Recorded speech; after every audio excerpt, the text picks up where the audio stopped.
In the 20th century, both China and the Soviet Union adopted communist command-based methods of organising economic activity. As we saw in a previous section of this lecture, there were some successes associated with this new method of organising economic activity, or at least for a time, these systems produced higher rates of economic growth than had been occurring in China and the Soviet Union before the change in economic system. However, as time went on, it became apparent that the rates of economic growth in China and the Soviet Union weren't matching those in other market-based economies that were industrializing, and that the initial rates of growth that were achieved in China and the Soviet Union were somewhat short-lived and were reducing over time. And so in this section of the lecture, I want to talk about the method of command-based organisation of economic activity and some of the issues associated with that method of organising economic activity, which explain why it wasn't able to produce the same level or the same sustained increases in economic growth as were being observed in other countries at around the same time. So I've begun with a quote that sort of paraphrases what I've just said from Richard Erickson, that over time the inherent inefficiency of command-administered economic system has come to dominate its effectiveness in achieving the priority objectives of the central authorities. So what that quote's really saying is, look, at the start of communist systems in China and the Soviet Union, they were quite effective because they were effective at achieving priority objectives, the objective of industrialization. But over time, there were inefficiencies associated with these systems that came to dominate or exert more influence on the economic performance of China and the Soviet Union than this benefit of being able to direct economic activity towards industrialization. In this table, I've got data on the average annual rate of growth in GDP per capita in the Soviet Union and China for the periods after they shifted to communist command-based economic activity. And you can see that the Soviet Union in the 1920s, when it first shifts, has growth rates which are very high, even by the standards of countries which have begun to develop in the period after World War II. But you can also see that that growth rate is diminishing across time. And in particular, by the 1970s and 1980s, the growth rate is well below the growth rate of other, for example, European industrialized economies. So, and even after World War II in the 1950s and 60s, these rates of economic growth are below those that are being achieved in countries in Western Europe that are starting that period from a similar position as the Soviet Union. So when you look at the numbers for the Soviet Union, you see the point that initially the performance of the economic system is quite impressive in the 1920s and 1930s. Some of this 1920s effect, of course, is catch-up, rebuilding after World War I and the Civil War, but relatively high rates of economic growth. But then, in particular after World War II, lower rates of economic growth than is being observed in other parts of Europe, and then eventually in the 70s and 80s, a significant falling away in the rate of economic growth. China, a similar story in the 1950s, quite high rates of economic growth, at least by historical standards in China, although of course it has to be noted, not as rapid as are being achieved in other Asian economies such as Japan at the time.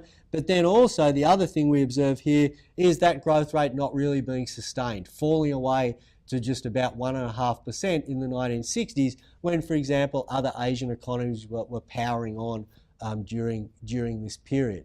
So the economic performance of communist command-based methods of organising economic activity is that in the initial period, after the system's adopted, the policy of big push industrialisation is able to achieve reasonable rates of economic growth by the historical standards of those countries, but that is not sustained, and also that it's usually lower than is being achieved by comparable countries at a similar level of economic development that have market-based systems of organising economic activity.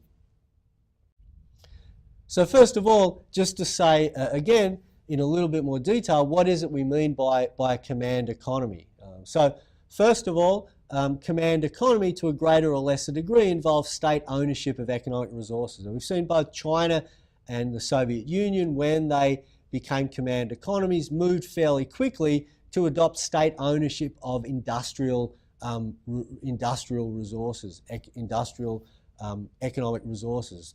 That's because that was where they wanted the action to be. They wanted their economies to industrialise, so they wanted to be able to directly control those areas of economic activity.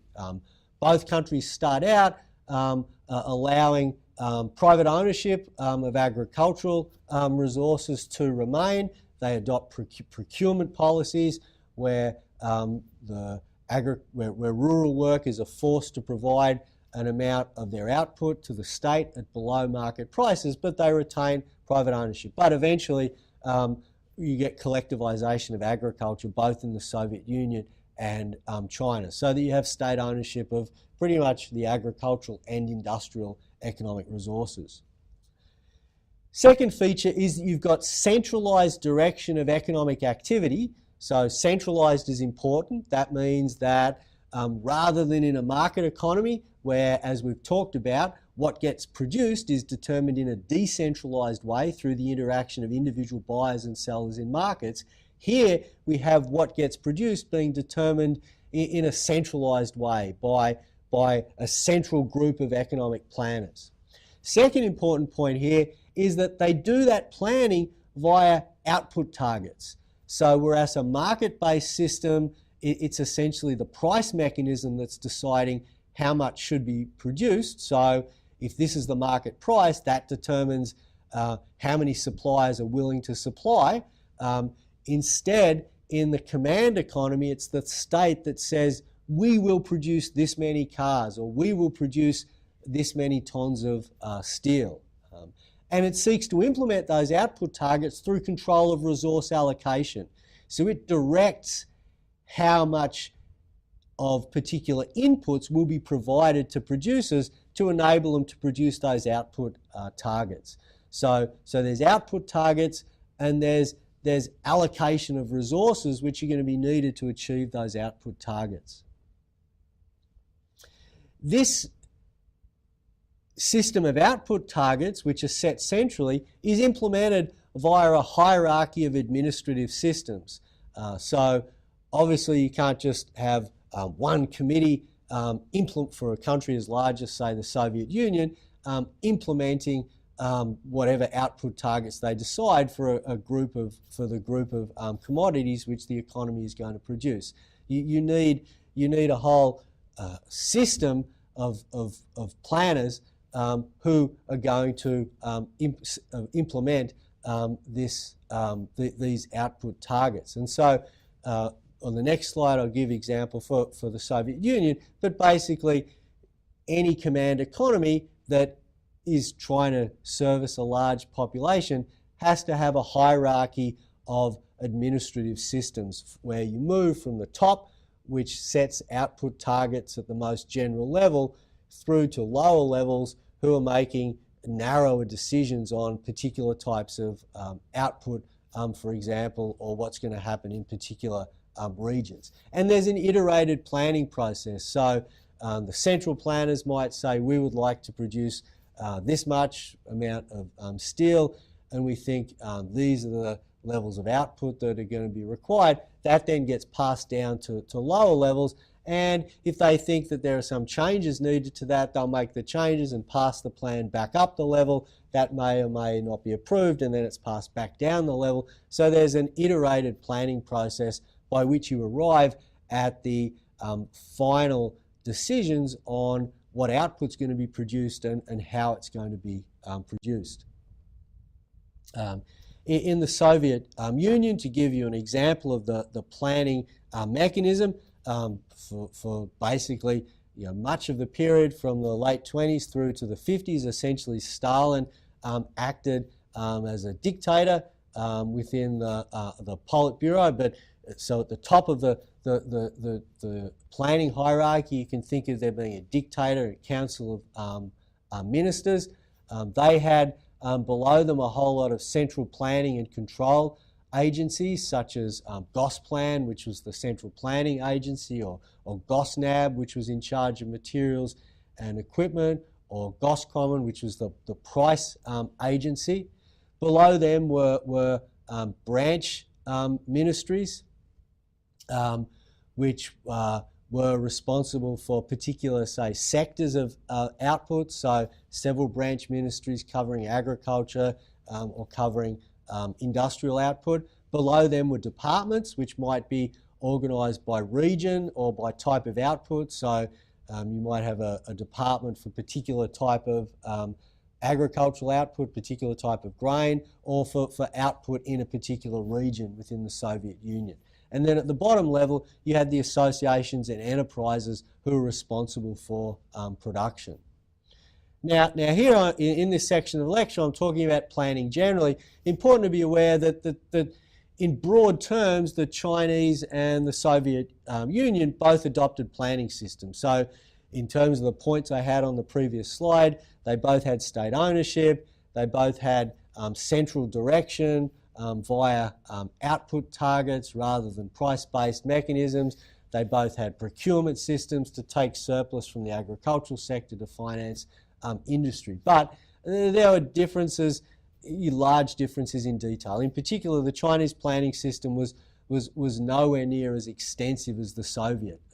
So for example, within China, a lot more autonomy given in particular areas to geographic regions. So provinces and prefectures being relatively autonomous compared to what would have been the case in the Soviet Union.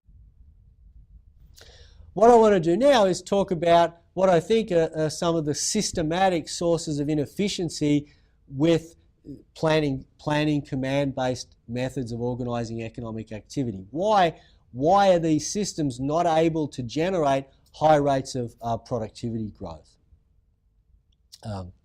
One reason is that centralised decision-making really causes a failure to take into account what an economist would call opportunity cost of production and consumer preferences.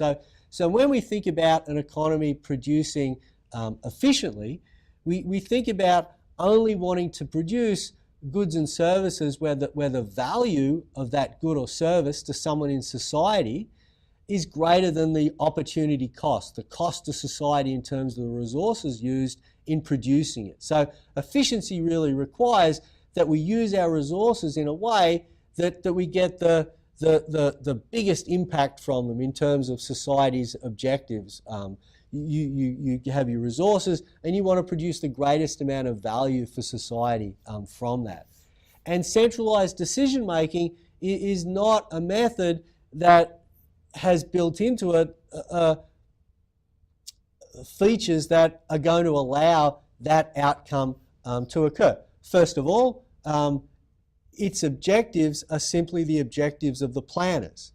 So rather than having some sort of holistic idea of what it is that individual members of society value, so that we can think about whether our value is exceeding the cost of producing goods and services, it really all depends on what the planners think is valuable. There are also significant information limitations associated with centralised decision making compared, for example, to a market-based system. So to know whether it's efficient for a particular producer to be producing some good or service, we need to know what their opportunity cost of production is relative to the value that the society is going to get from particular good or service. And we only want them to be producing if the value is bigger than the opportunity cost. Now we can only know that if we have information on the opportunity cost of producing of all the different suppliers of the good or service we're talking about. For example, say steel. We'd need to know the opportunity cost of every producer producing a ton of steel to know whether they should or shouldn't be producing. Now, in a market economy, that information is sort of revealed naturally. What happens is there's a price, and if you're a steel producer, if you can produce more cheaply than that, then you sell. If your cost of production is higher, then you don't sell. But in a centralized command economy, there's not that automatic mechanism of information provision. Instead, it has to be that the planning mechanism learns that information in some way from the individual suppliers. And so that creates a huge information gathering problem, which means that at any time, a centralized decision maker is likely to have not complete information about the opportunity cost of suppliers. So for those reasons, that the objectives of planners are unlikely to match the things that individuals in society value, and that they have much more limited information about the cost of their suppliers, you're likely to get inefficiency in production in a centralized economy. The second big problem with planning systems, command-based economies, is their orientation to quantity-based plans and/or the distortions they introduce to price setting, which again cause inefficiency and waste. So, for example, orientation to quantity-based plans, distortions to price setting have effects on the quantity of output, basically likely to reduce the quantity of output compared to if those plans weren't in place. So think about the system of output targets. What does that say? That says, look, what you've got to do is you have to meet the output target of, say, producing 1,000 tons of steel this month. If you meet that target, then you get a big tick. If you don't meet the target, you get a cross. All you have to do to get the tick, though, is to just meet the target. There is no incentive to produce more than the target, which, of course, in a private market-based economy there would be, because the more you produce, the more you can sell and your profits get higher. So what happens in a command-based economy is you get what's often called a minimax phenomenon, which is that enterprises only produce as much as they need to meet the target. Even if it happened that they'd been given more resources than they actually needed to produce that amount of output, they'll structure production so that they use the resources less efficiently, perhaps, so that they just end up meeting the target. So output targets mean that there's no incentive to exceed the targets, to produce whatever might be the efficient quantity. Now you might say, well, you can respond to that by adjusting output targets over time to force enterprises to become more efficient. But there are problems with that as well in a planned economy. And that's something that's called the ratchet effect. So the ratchet effect is the idea that that enterprises know that the amount they produce in future periods is or that the target they're given in future periods is likely to be made conditional on what they've produced in current periods, or on the amount they tell planners that they can produce. And so, of course, if you know that the more you say you can produce is going to lead to you being told to produce more, or if you know that producing more today is going to lead to having to produce more tomorrow, that has what's called a ratchet effect of inducing you to try to produce less, or understating the amount that you can produce. So output targets have a static effect of meaning that enterprises are just likely to meet the targets they have today, but they also have a future effect of making it less likely that enterprises will reveal how much they really could be producing in future periods. These systems also have adverse effects on the quality of output. So again, because the targets are usually simply being expressed in terms of the quantity of output, there's no incentive for producers to worry about the quality of output. Another factor is the idea that there's dynamic inefficiency via low rates of innovation.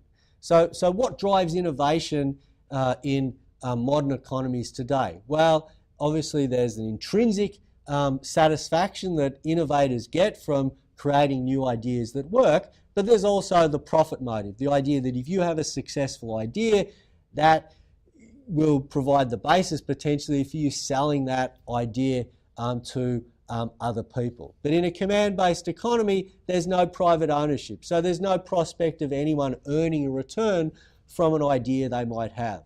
So command-based economies really suppress incentives for coming up with new ideas that are going to be the basis of future improvements in productivity and economic growth.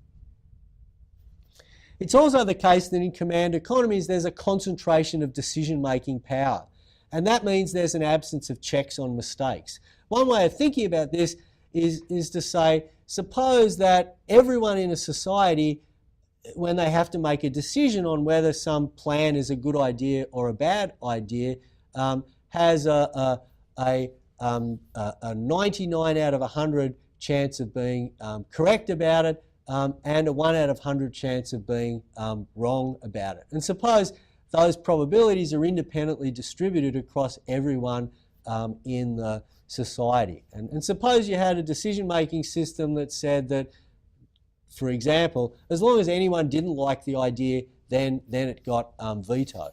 Well, you can see that if you have a society where one person is making the decisions, then there's a 1 over 100 chance, a 1 over 100 chance of getting it wrong.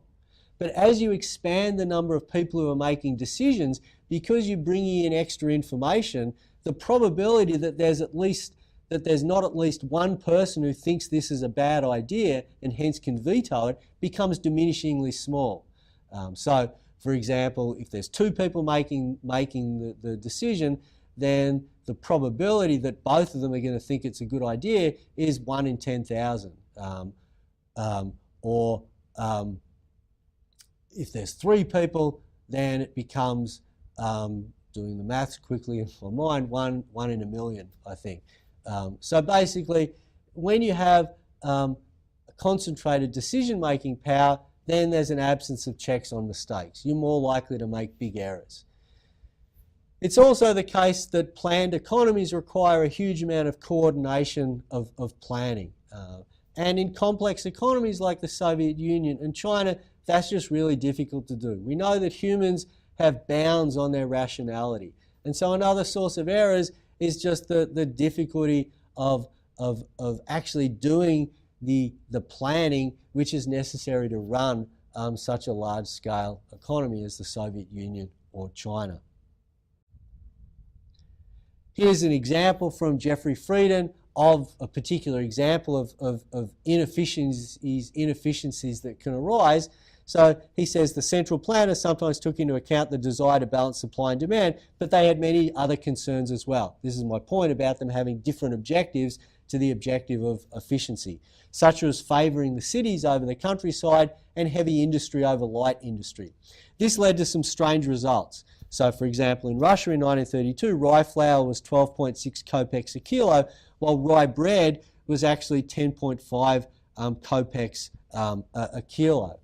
And so that means that actually somehow converting, if you took that literally, converting the flour into bread has actually reduced its value. But in fact, of course, that's not what's going on. Rather, these are administrative prices which have been set by the Soviet government to achieve its objective of political considerations of keeping food prices low for urban workers. But of course, potentially that creates distortions in production. If that's really less than the opportunity cost of producing bread, then it means that society is using too much of its resources to produce that type of output and not enough resources to produce other output, because you're producing more than is actually warranted than the value put on that by consumers and than the opportunity cost of producing that item.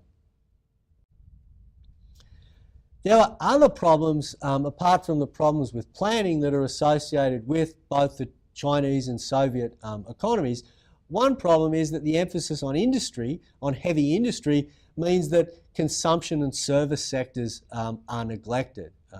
So, for example, in the 1950s, when it's thought that Russia is a highly successful economy because it has obviously been able to successfully introduce heavy industry, and that's become the basis for a large military sector, and that's evident to the West. What isn't evident to the West is that the reason the Soviet Union is able to do that is because it's devoted so much of its productive resources to industry and military activity, and that in fact that's squeezed out the consumption and service sectors. So whereas in market-based economies you've got the industrial sector and accounting for a particular share of economic activity, allowing large consumption, large consumer production sector and service sectors. In the Soviet Union, the industrial sector's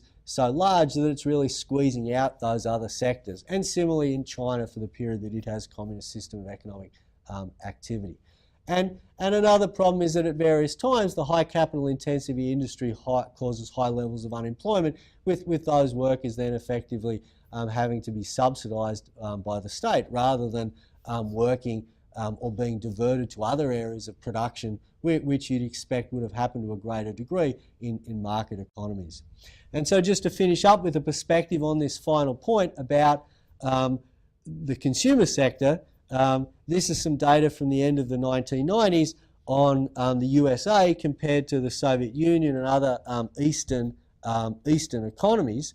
You can see the extent to which they've fallen behind in GDP per capita, but also the extent to which they've fallen behind in the availability of consumer goods such as telephones and cars. Meat consumption, so this type of food consumption, is one thing that is more similar between the countries, reflecting to some degree the greater dietary diversity in the United States compared to the Eastern economies. So planning, command-based economies had some successes. They were able to achieve heavy industrialization in China and the Soviet Union. For a time that meant higher rates of economic growth in those countries, but eventually the problems of inefficiency which are associated with planning systems, which I've talked about in this section of the lecture, begin to prevail, and that's when you get political and social tensions giving rise to shifts in the method of organising economic activity in both China and the Soviet Union. And that will be the subject of the next two sections of this lecture.